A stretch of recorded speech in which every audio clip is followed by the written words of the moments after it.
Holy crap, 2 Sonic videos in one day? Is something going on? Am I turning into a Sonic channel? Most likely, in the near future, I will end up becoming a Sonic channel.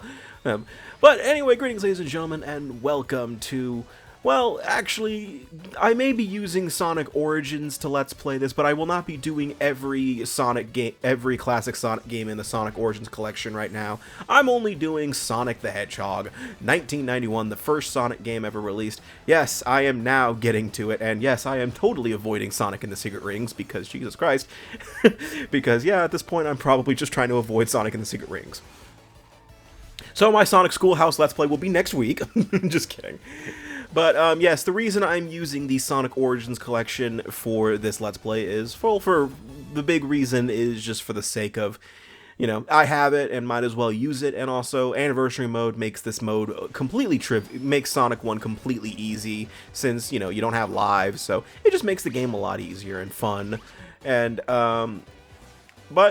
so the question has to be asked, what the hell took me so long to start doing the classic Sonic games? Because my first Sonic Let's Play on this channel was Sonic Adventure, and last I checked, that wasn't the first Sonic game in the series. That was the, whatever number it was, that was the first 3D Sonic game. So why did I start with the adventure games? Well, that's because the 3D games are the ones that I grew up with the most, so I have a lot more experience with the 3D games, while the 2D games, yes, I have experience with them, but I never fully beat them when I was a kid, with a couple of exceptions. Sonic 1 was one of those that I never fully beat until, I don't want to say it was a long time ago, but it was a few years ago, but I remember when I was younger, I had the Sonic Mega Collection for the GameCube, and I would play Sonic 1, 2, 3, and Knuckles. On the Mega Collection, if I remember correctly, the Sonic 3 and Sonic and Knuckles were separated, so you couldn't do Sonic 3 and Knuckles unless you did I think you had to do like a special code or something like that, or I don't know. But, but the old classic games I never really beat because I just never did. I was like probably like 6 or 7 and I was shit at games. Yet I had no problem beating Sonic 06. And by the way, yes, the other Sonic video that is today is the final part of the Sonic P06 showcase, which is just for Silver. But, so, yeah, I've decided I'm gonna try to start doing more videos I'm gonna start trying to do Let's Plays on the weekends as well, but it's not gonna be limited to RPGs, because that's a big mistake waiting to happen, mainly because I already have an RPG going on right now with Persona 3 Reload, so I thought, you know, have a dedicated Let's Play for Monday, Wednesday, Fridays, and then Tuesday, Thursdays, and then one for Saturday and Sundays that is just continuous. And especially for like Saturday and Sundays, if it's something really short, like this right now, like Sonic 1, because I thought, you know, I might as well do the classic Sonic games eventually. I know I'm going to do them. I know I'm going to have to do them eventually, if enough people bother me. And plus, Sonic 1, I've been thinking about doing it for a long time. I just never got around to it because of different reasons. And the main one was because I really suck at Sonic 1. Because it's the first game in the series, and using the Sonic Origins collection is probably the best way to play this game nowadays, and I might as well get into the issues of Sonic Origins, because I know there is a lot that people do not like, and while I am not the kind of person who nitpicks every single thing about the Sonic Origins collection, you know, certain things that happened that shouldn't really be right, I'm not going to sit here and act like I don't like this compilation for what it does, because what it does is it bundles Sonic 1, 2, CD, and 3 and Knuckles in one neat little package, and, you know, gives it some modern updates to make it a little more accessible for everybody, mainly taking out lives completely and replacing them with coins, which basically you can use in the in-game shop or to retry special stages, which, spoiler alert, by the way, for the special stages in this game, I'm not even going to attempt it. There is no point in getting the Chaos Emeralds in this game, especially now with the Sonic Origins collection with the canon cutscene at the very end, because, while yes, it is, you know, cool to get the Chaos Emeralds so you don't have to, so you see Eggman, you know, freak out at the end, it's really not worth it considering you don't get... I got hit by the first boss Oh my god. Anyway, and by the way, this is post-commentary. What was I saying? I was saying something. There is no Supersonic in Sonic 1, not without some cheating, mind you. So, in this game, in Sonic Origins, you can enter the level select code for Sonic 1, and you can add an additional Chaos Emerald to Sonic 1, and then you can activate Supersonic in the cheat menu, and as a result, you can get Supersonic in Sonic 1, which is nice, but I don't use that for this Let's Play because, well, there's no point. Supersonic is not designed for Sonic 1, I'm just going to say that now. While it is a nice novelty, you know, being able to just speed through everything and stuff like that, and speaking of speeding through everything, who's ready to take a complete fucking stop for this level? Because that is the other thing that Sonic 1, while a good game, has its problem of it really doesn't like you going fast. And this is the biggest culprit of that. Marble Zone is fucking slow. It's not even funny how slow it is, because you gotta wait for things to happen, or you gotta jump on moving platforms that take you slowly across lava. You know, you had the high speed of Green Hill Zone, and then you get to fucking Marble Zone, and you're just like, why? And what's crazy is that this is the second zone of the game. Okay, that was embarrassing. Anyway, this was the second zone of the game. You want to know what the original second zone of this game was? Labyrinth Zone. And we'll get into Labyrinth Zone later, but for today, we're going to just cover...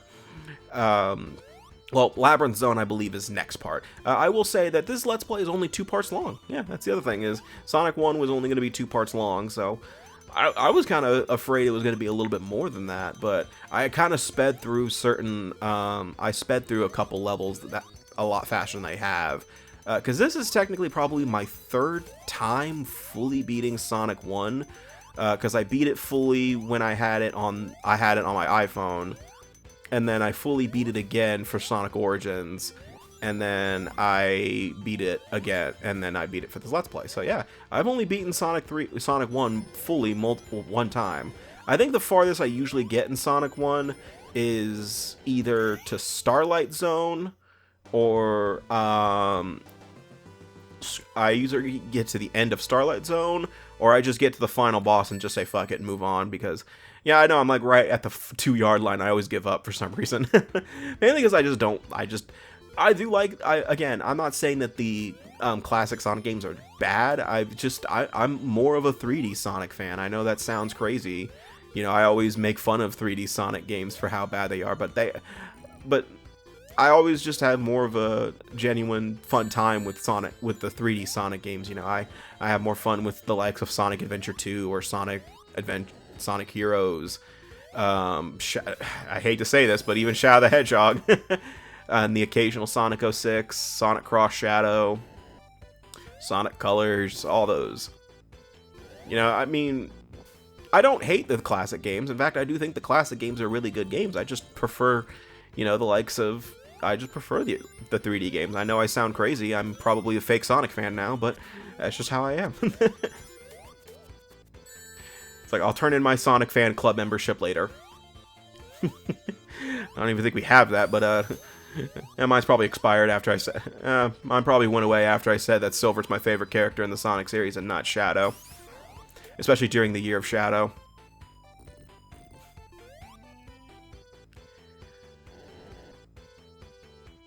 But back to Sonic Origins as a compilation as a whole, there are some things that are wrong with the games in the collection. For example, I mean, we're not going to get into this yet. I don't really want to get in too depth about this right now because we're not at that game. But a lot of the problems a lot of the complaints I've seen are about Sonic 3, specifically with Sonic 3's music, because for the Origins collection, they changed all of the Sonic 3 music and made it into something completely different.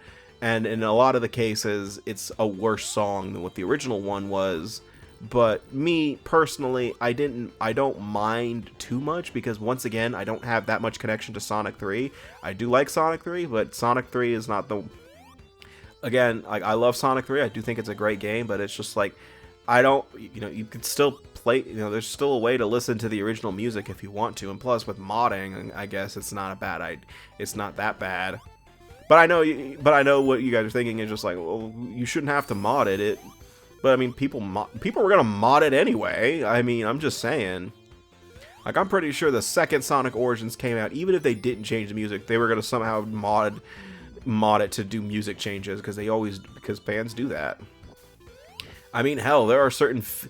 people are already modding the skating animation for Shadow in Sonic Cross Shadow Generations, because apparently people don't like the animation for Shadow in Sonic Cross Shadow, or the fact that he floats for his boost rather than just a faster running animation, which I kind of like I feel like I'm like one of two people who actually kind of like the boost animation for Shadow. He floats in that, and doesn't run when he boosts. And it makes me think that he's using his rocket boots to go faster rather than just, having actual genuine speed. But I guess that's just me, because, like, seriously, like, the second Sonic Cross Shadow came out, I saw a mod for the Shadow's skating animation while boosting, and I'm just like, why? Is that really something that everyone has a problem with? But apparently, yes, it is.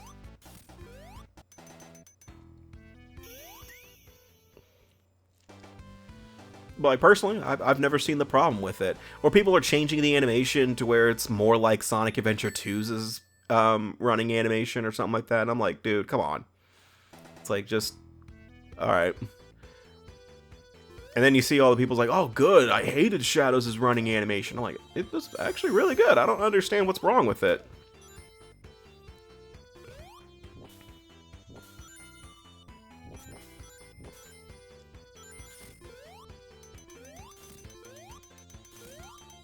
Oh, God. I'm actually going a lot faster in Marble Zone than I thought I would. I mean, usually... though, you'd go a lot faster in Marble Zone if you were Supersonic, since you're invulnerable and can just walk on the lava. But here I have to take my time, because guess what? I don't have Supersonic. Well, even then, you can't get Supersonic by now anyway.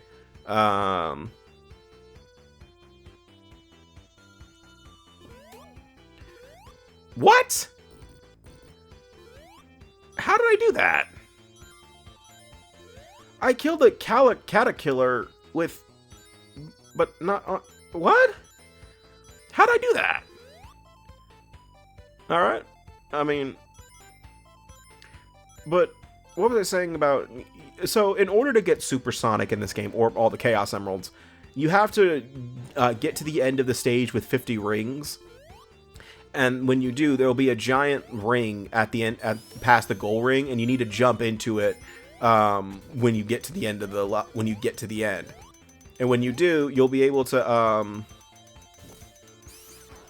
no, please don't kill yourself. Yeah, you killed yourself. But when you do, you'll get into a special stage, and, well, that's how you get the Chaos Emeralds. And unfortunately, I start from the very fucking beginning, because I didn't get a checkpoint yet. But honestly, with lives, I guess without lives, I'm a little more reckless than I'd like to admit, because, I've just straight up, because, there's not really any consequence for dying other than going back to where your previous checkpoint. So I'm a little more reckless. But again, that's just how it is for me. And honestly, I kind of prefer Sonic 1 like this, It's a lot easier. Because that's the other thing, is that Sonic Origins also gives Sonic the drop dash for... it gives Sonic the drop dash from Sonic Mania and the spin dash, just from every Sonic game at this point, in Sonic 1. Which, again, I will say Sonic 1 was just not designed for the spin dash or the drop dash. And the reason I say that is because the thing about Sonic 1 is that speed is something that you kind of have to earn a little bit in the original Sonic 1. Like, if you play original Sonic 1 with no spin dash, and also the infamous spike glitch, which I'll get into in a minute, probably.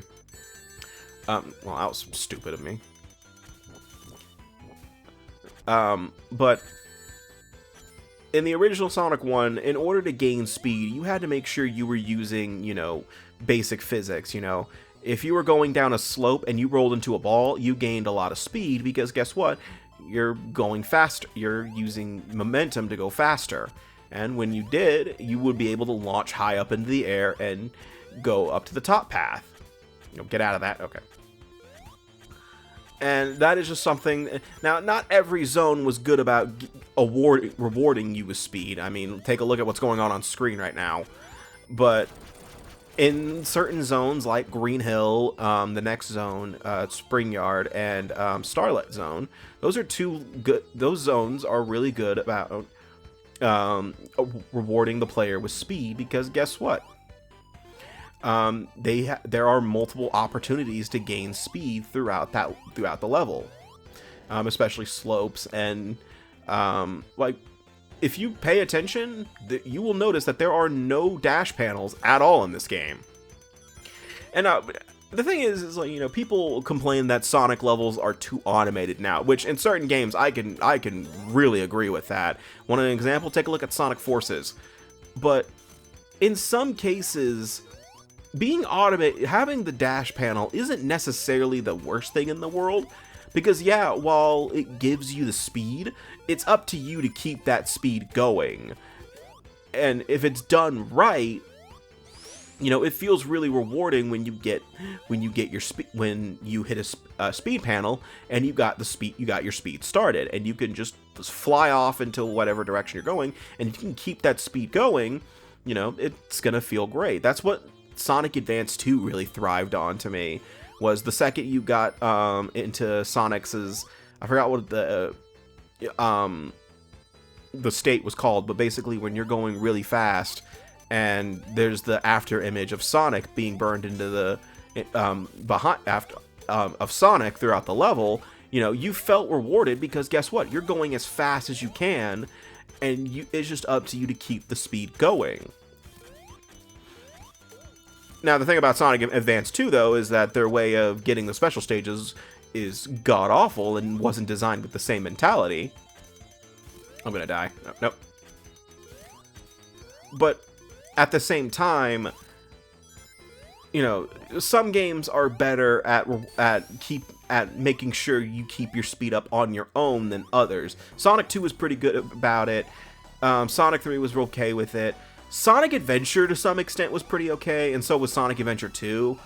I would say once we got the boost button is kind of when it went to shit a little bit. Sonic Unleashed was okay at it. Like, it had a few instances of I didn't give a fuck. Sonic Unleashed was really good with it. You know, yeah, you had the boost button and you could boost for a long time, but also there were a lot more hazards to keep you on your toes. You know, you had to quick step, you had to jump over stuff. There was stuff that, you know, if you were going too fast and weren't paying attention and you got hit by it, well, guess what? You lost that sense of speed. But like, you know, there are games like Sonic Forces where you could literally just get away with holding the controller with one hand and just not doing anything. Oh. Okay, I guess I got distracted there. I was like wondering, like, why am I not moving? But Sonic 1 wasn't really designed with having the likes of the spin dash or the drop dash, because guess what? Now you have a way of getting speed almost instantly, and I'm gonna die. Yeah.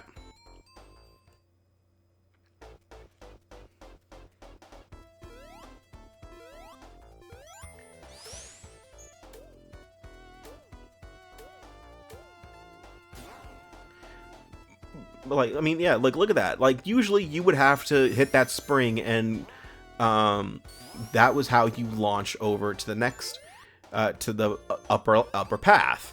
Well, now that I have the drop dash and the spin dash, I don't have to do that anymore. And does that make Sonic 1 a little too easy? Yeah, it can. It genuinely can. But it also doesn't make it a bad thing. It's not a horrible thing in my eyes. I had something going there. I know I did. Keep getting hit by any free. Okay, dude. Thank God this isn't Sonic Rush, where in Sonic Rush they had a really good system with hitting rings, where if you got hit too many times, the rings would get farther and farther, would launch farther and farther away to the point to where you couldn't even get them anymore.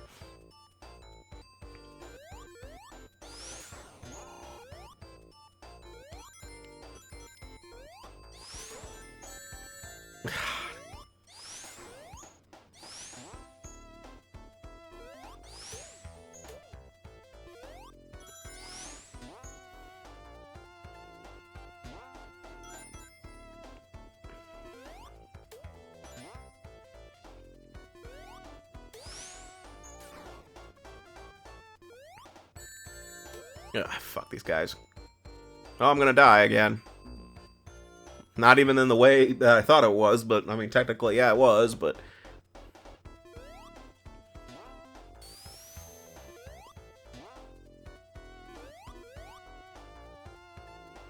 Oh, it is kind of funny that this is my first classic Sonic game.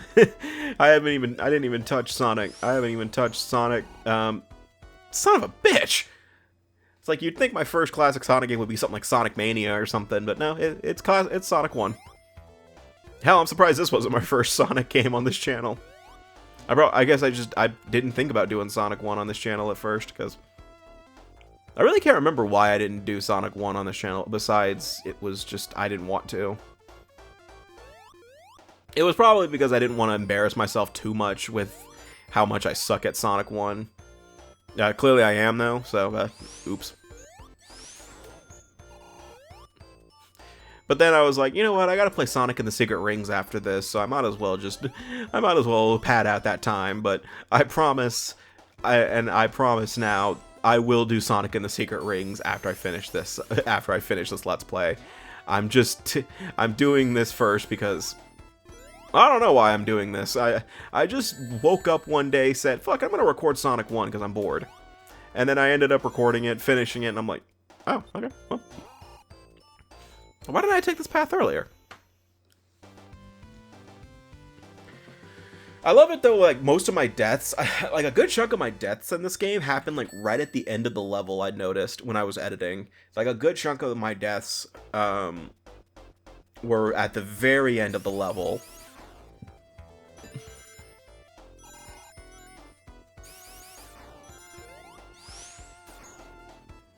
Why did I do that? Yep, here's an instance of speed getting earned.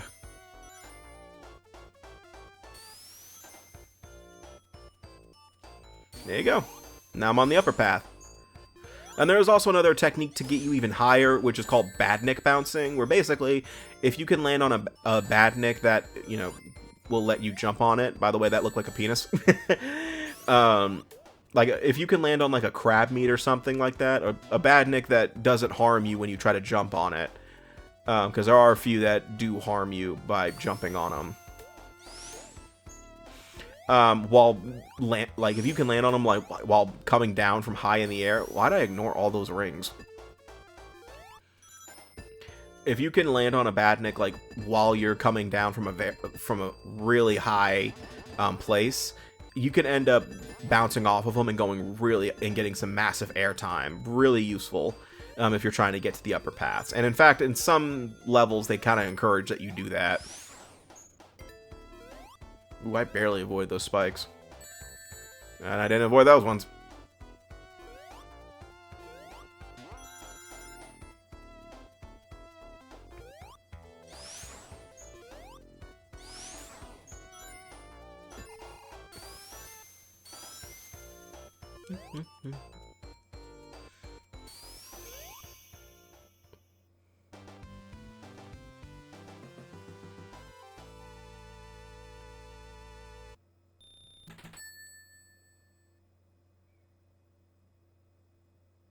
You know, I've always wondered, like, what's the point of the sign Like, I know it's because, like, it's like I know it's like, in terms of what it's for, in terms of gameplay, is to signify the end of the level, similar to the goal ring. But, like, Why did Eggman put that there? Like, I'm pretty, okay, sorry, it's Doctor Robotnik in this game. But why did Robotnik put that there? You know, like, why does Robotnik put the signs there? Like, is that to establish that it's his area? And, I mean, I've never understood it. Oh, that's embarrassing.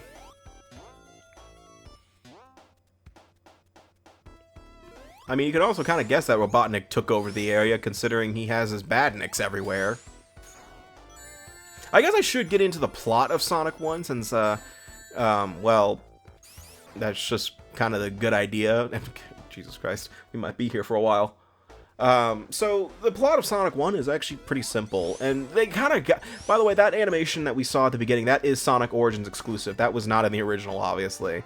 But... basically what the story is that Dr. Robotnik, also known as Dr. Eggman, and so, okay, here's the thing. Eggman's name kind of comes from America. Or, no. Oh, Eggman's name comes from Japan. Or, Eggman's name in America was Dr. Robotnik in the original Sonic games. But they changed, but for some reason Americans didn't like Eggman. I don't know why Sega of America didn't like calling Dr. Robotnik Eggman. It's just one of those things. Like, it was just a mistranslation that just kind of stuck now, because now everyone calls him Eggman. But,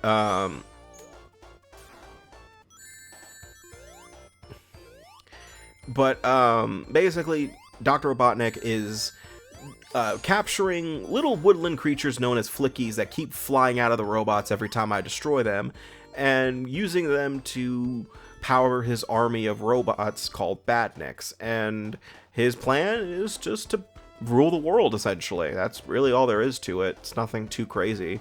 I'm going the wrong way. All for a total of 3 rings, and I didn't even grab them all. But, yeah, that's really it. And then Sonic is just here to stop it. That's really all it is. There's not much else to it. It's not like, you know, we're not going to be fighting God by the end of this game like in Sonic 06 or some shit. We're just fighting Eggman. We're just beating the crap out of a fat scientist for no reason.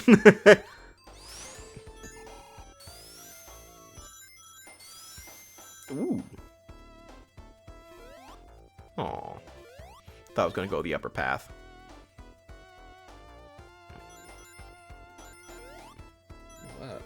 Yeah.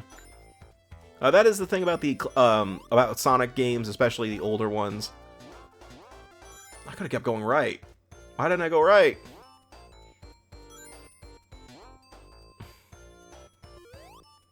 That is the thing about the older Sonic games, is that since there's multiple paths, the top path is usually the one you want to go. Because while, yes, it is very, it's a little harder, there's more chances of items up there. You know, there's rings and lives and stuff like that up there. But the bottom path is what's considered to be a little more dangerous. You know, there's a lot more enemies on the bottom path. Usually the top path is the optimal path you want to go.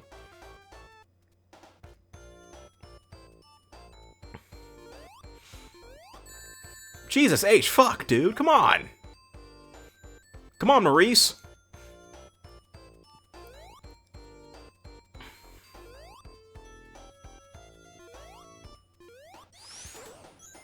There you go.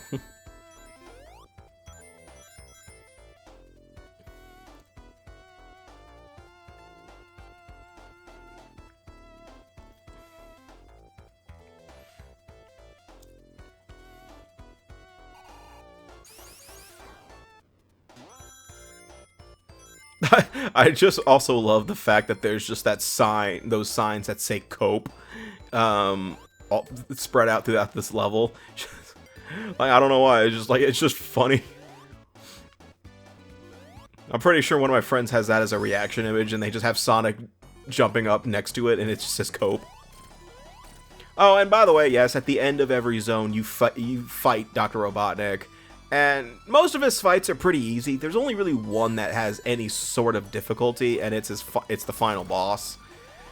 This fight's actually pretty easy. All you have to do is just wait for him to lower himself with the needle. Like, he'll take out a needle. and then he'll lower himself down. You just gotta hit him. And yes, he will destroy the platform you're standing on if you take too long. So gotta give Eggman props. He's smart in that regard. But the thing is you only have to hit him 8 times. Hit him 8 times, and then he blows up, does that same phase, runs away, and you gotta destroy the animal capsule. And that's the end of the zone. I mean, yeah, that's pretty...